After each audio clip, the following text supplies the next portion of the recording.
औज़ुबिल्लाहिमिनश्शैतानिर्रजीम बिस्मिल्लाहिर्रहमानिर्रहीम रब्बि इश्रह ली सदरी व यस्सिर ली अमरी वहलुल उक़दतम मिन लिसानी यफ़क़हू क़ौली। Welcome in my YouTube channel creative brains. Oxford international primary English workbook second edition for grade 4। Last video में हमने इसका यूनिट नंबर 1 की रीडिंग की थी और उसकी एक्सरसाइजेज का सलूशन निकाला था। आज हम देखेंगे यूनिट नंबर 2 ब्यूटीफुल बग्स। इसका मतलब है खूबसूरत कीड़े मकोड़े। Features of non chronological reports. खसूसियात नॉन क्रॉनिकल रिपोर्ट्स की क्या होती हैं। सबसे पहले हम फायर फ्लाइज खूबसूरत कीड़ों के बारे में बच्चों से क्वेश्चन करेंगे कि क्या वो खूबसूरत कीड़ों के बारे में जानते हैं, फायर फ्लाइज क्या होते हैं, ताकि बच्चों के माइंड में एक टॉपिक जो है वो रिप्लेस हो जाए कि आज हम किसके बारे में रीडिंग करने जा रहे हैं। उनका इंटरेस्ट डेवलप करने के लिए हम उनसे ये क्वेश्चन पूछेंगे, देन हम रीडिंग स्टार्ट करेंगे। Fireflies are nocturnal and produced a chemical. Fireflies are nocturnal means के जो रात के वक्त एक्टिव होते हैं, प्रोड्यूस्ड अ केमिकल एक केमिकल प्रोड्यूस करते हैं जो अलोज इजाज़त देता है them to glow in the dark, अंधेरे में जलने के लिए। Each species of fireflies flashes a unique light pattern, यानी कि हर स्पीशीज़ जो है वो फायर फ्लाइज की एक यूनिक लाइट बर्न करती है। ये लव वार्म्स ये प्यार करती है गर्म जगह से, मॉइस्ट प्लेस और नमी वाली जगह से। Found in the humid areas of Asia and the Americas, यानी कि ये एशिया के जो ह्यूमिड एरिया नमी वाले एरिया होते हैं वहाँ पे ये एग्जिस्ट करती हैं। यू माइट बी सरप्राइज्ड, आप हैरान होंगे टू नो जानकर, दैट फायर फ्लाइज के जुगनूज जो हैं या fireflies are actually a kind of a beetle, जो कीड़े मकोड़ों की एक किस्म है। It is thought that fireflies make a light, यानी कि फायर फ्लाइज जुगनू जो हैं वो क्यों लाइट बनाते हैं, टू अट्रैक्ट करने के लिए मेट्स अपने साथी को, डिफेंड और बचाव के लिए, देयर टेरिटरी टू और stop there animals eating them और दूसरे जानवरों को रोकने के लिए, उनको खाने से रोकने के लिए। There are about 2000 different fireflies, यानी कि तकरीबन 2000 मुख्तलिफ किस्म की फायर फ्लाइज की स्पीशीज़ हैं। Most of them are dullish dark brown colour, यानी कि जो डलिश होती हैं और स्याह ब्राउन कलर की होती हैं। Fireflies live around wet और डैम्प्ड, यानी कि गीली जगहों पे रहती हैं, गीली जगहों के इर्द गिर्द रहते हैं, और damp area such as marsh streams, यानी कि नदी नालों के इर्द गिर्द रहती हैं।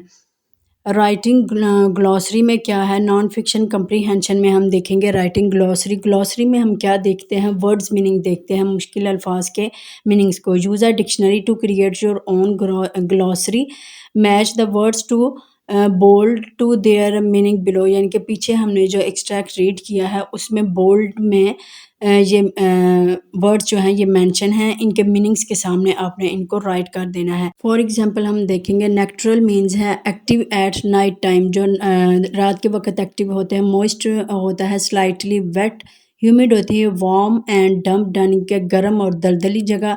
यूनिक होता है अनलाइक एनी अदर्स। नेक्स्ट इसमें क्या है हमारे पास, सी सेक्शन में है find two sentences from page 12 which when grouped together make a paragraph that answers each of following questions, यानी कि इसमें आपने बच्चों की ग्रुपिंग करनी है और उसमें फिर बच्चों ने ये जो क्वेश्चन दिए हैं इनको पीछे एक्सट्रैक्ट्स में से इसके बारे में उन्होंने नीचे राइट करना है, राइटिंग करनी है। जैसे फर्स्ट क्वेश्चन है हमारे पास, व्हाट इज़ फायर फ्लाइज, ये एक लाइन जो है वो एज अ क्लू दी गई है।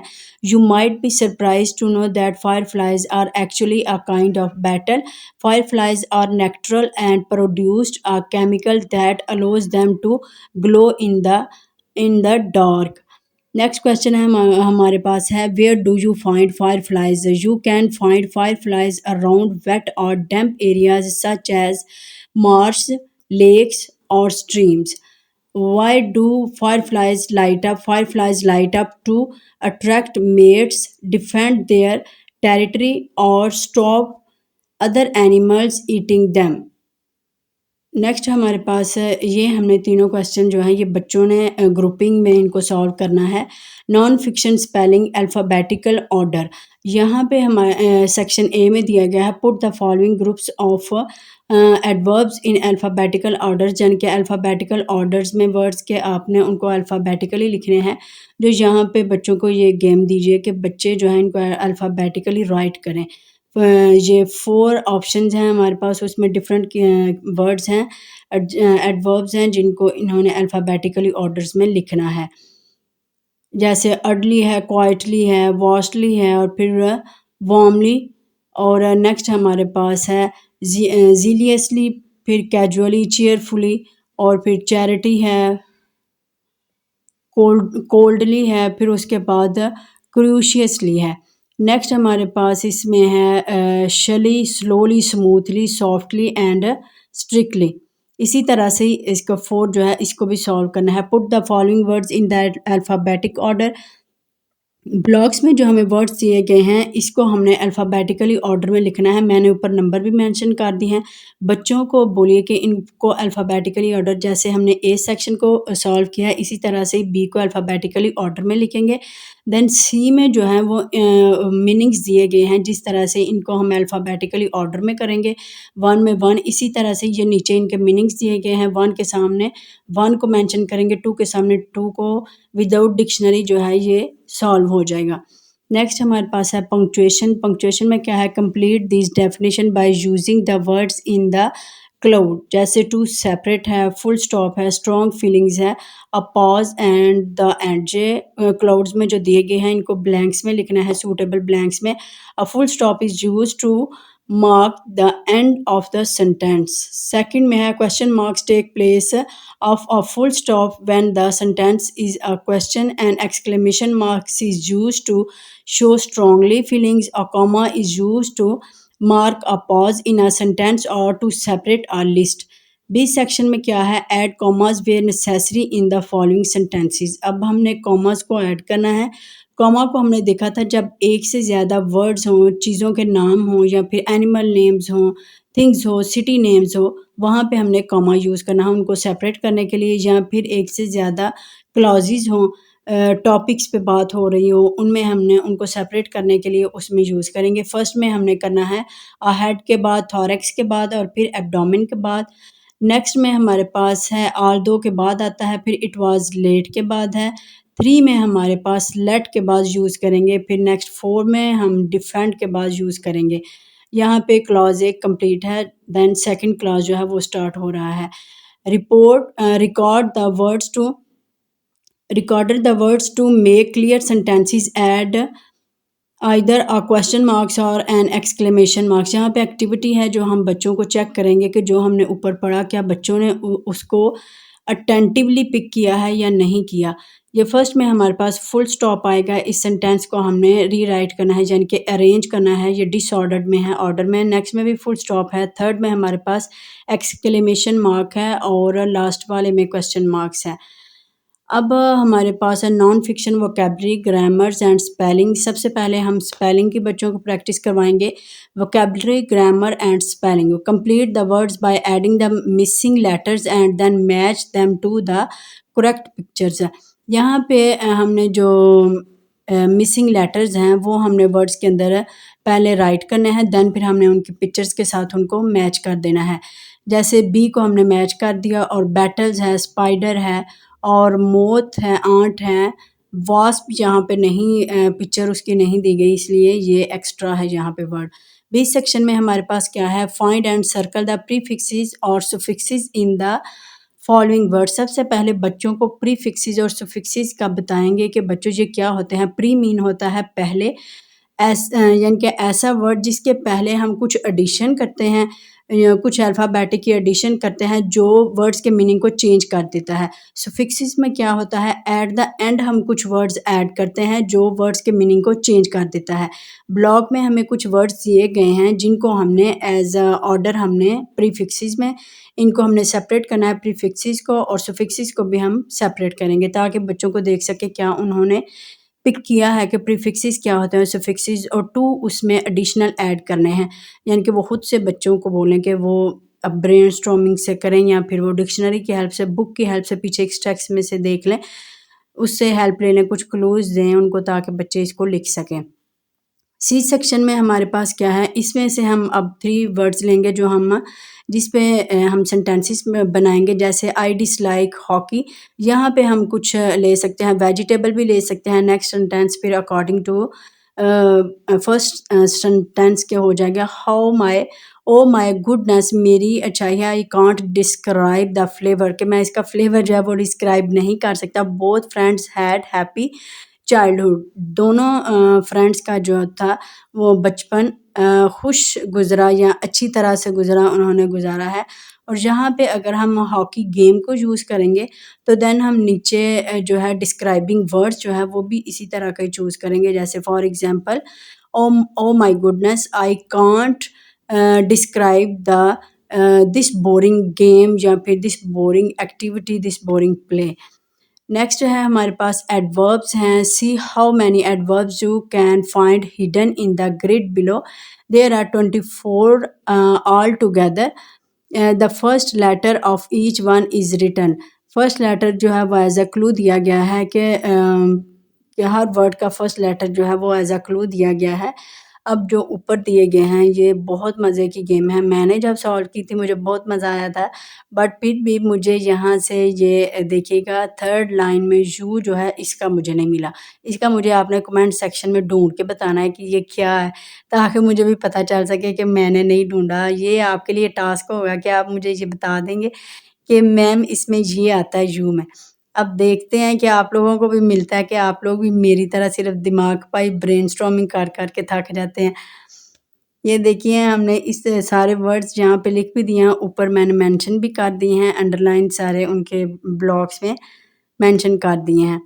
ये बड़ी मज़े की गेम है जिससे बच्चों की क्रिएटिव राइटिंग जो है और उनकी स्पेलिंग्स जो हैं वो इम्प्रूव होंगे। जिसको वो सॉल्व करेंगे तो उनकी स्पेलिंग्स मिस्टेक्स जो हैं वो रिज़ॉल्व हो जाएँगी। नेक्स्ट अब हम देखेंगे, नेक्स्ट हमारे पास क्या है, नेक्स्ट पेज में हमें नॉन फिक्शन राइटिंग में है, writing a non Chronicle report. Look at the paragraph you wrote about fireflies on page 30। यानी कि जो हमने पैराग्राफ बच्चों से राइट करवाया है ना, जो क्वेश्चंस हमें मिले थे वर्कबुक में उस पे रिटर्न करवाए थे। Answer this question about common features of non chronological reports. यहाँ पे हम इनकी मेंशन करेंगे। जैसे फॉर एग्जांपल फर्स्ट में हमारे पास है, what would be a good title for your report. आपकी नज़र में गुड टाइटल इसका क्या हो सकता है? ब्यूटीफुल फायरफ्लाइज, फायरफ्लाइज है। सेकंड में क्या है, what type of sentences are the subheading, यानी कि जो आपने सेंटेंस लिखे हैं उनकी सेंटेंसेस की सब हेडिंग क्या होनी चाहिए। जो सेकंड वाला था उसमें बी एग्जिस्टेंस है, जहाँ पे उसका बताया गया है कि ये कहाँ पे रहती है। और फिर देन है switch on the light, third वाल में is in formal language used, give an example, यानी कि अगर इसमें फॉर्मल लैंग्वेज यूज़ हुई है तो इसकी एग्जांपल दें। जैसे it is formal language, fireflies और नेक्टर्नल्स। ठीक है, यहाँ पे फॉर्मल लैंग्वेज जो होती है उसमें बाकायदा एज अ ग्रामर यूज़ की जाती है। भले ही सिंपल सेंटेंस हो लेकिन इसको बाकायदा एक ग्रामर की तरह में यूज़ किया जाता है। विदाउट ग्रामर जो ये लैंग्वेज जो है नहीं लिखी जाती। और एडवर्ब्स और adverbial phrases used, give an example. इसकी अब हम एग्जांपल देंगे। सबसे पहले एडवर्ब क्या होता है बच्चों? एडवर्ब वो होता है जो एम्फसाइज करता है या डिस्क्राइब करता है मोर आपकी फीलिंग्स को, आपकी जो काम कर रहे हैं उसको, किसी भी चीज़ को जो अच्छे तरीके से या ज़्यादा वज़ाहत करता है उसको हम एडवर्ब बोलते हैं। यहाँ पे हमने जो लिखा है वो इस टेक्स्ट में से चूज़ किया है, वो है हमारे पास यूनिक, यूनिक लाइट। अब नेक्स्ट हमारे पास है और coordinating and sub coordinating conjunctions used to join ideas. सबसे पहले तो कंजंक्शंस जो होते हैं वो किसी वर्ड में भी आए तो वो एज अ जॉइन यूज़ होते हैं। देखें अब coordinating and sub coordinating conjunctions जो हमने देखे हैं, गिव एन एग्जांपल्स मैंने दी हैं। नेचुरल एंड केमिकल, यानी कि एंड इसमें यूज़ हुआ है, ये हमारे पास कोऑर्डिनेटिंग की एग्जांपल है, सब कोऑर्डिनेटिंग की है। It is thought that use हुआ है फायरफ्लाइज, और सच एज जो यूज़ हुआ है, सच एज यूज़ हुआ था हमारे पास एरियाज सच एज मार्शिस। ये सच एज़ जो है ये एज़ हमारे पास है सब ऑर्डिनेटिंग कंजंक्शंस के तौर पे यूज़ हो रहे हैं। इसमें हम देखेंगे क्वेश्चन जो टेंस रिपोर्ट में कौन सा यूज़ हो रहा है वो प्रेजेंट टेंस है which personal pronoun is used to make the report more informal and reader friendly. I, we and you, it is a conversational और फ्रेंडली। ठीक है, ये वर्ड्स जो हैं ये कन्वर्सेशनल और फ्रेंडली हैं जो यूज़ किए जाते हैं फॉर्मल राइटिंग में। Without looking at the report again, write a paragraph of 3 to 4 sentences about fireflies in your own words। अब बच्चों को हमने इतना कुछ रीड करवाया है, एक्टिविटीज़ हैं फायरफ्लाइज के बारे में 2-3 एक्टिविटीज़ पैसेजेस भी हैं जो उन्होंने लिखे हैं, उनको बोलेंगे कि आप बगैर कुछ देखे जो सेंटेंसेस यहाँ पे लिखें। आई होप आपको ये वीडियो पसंद आई होगी, तो इसके लिए सब्सक्राइब, लाइक और कमेंट ज़रूर कीजिएगा। इससे हौसला अफजाई होती है, हिम्मत होती है कि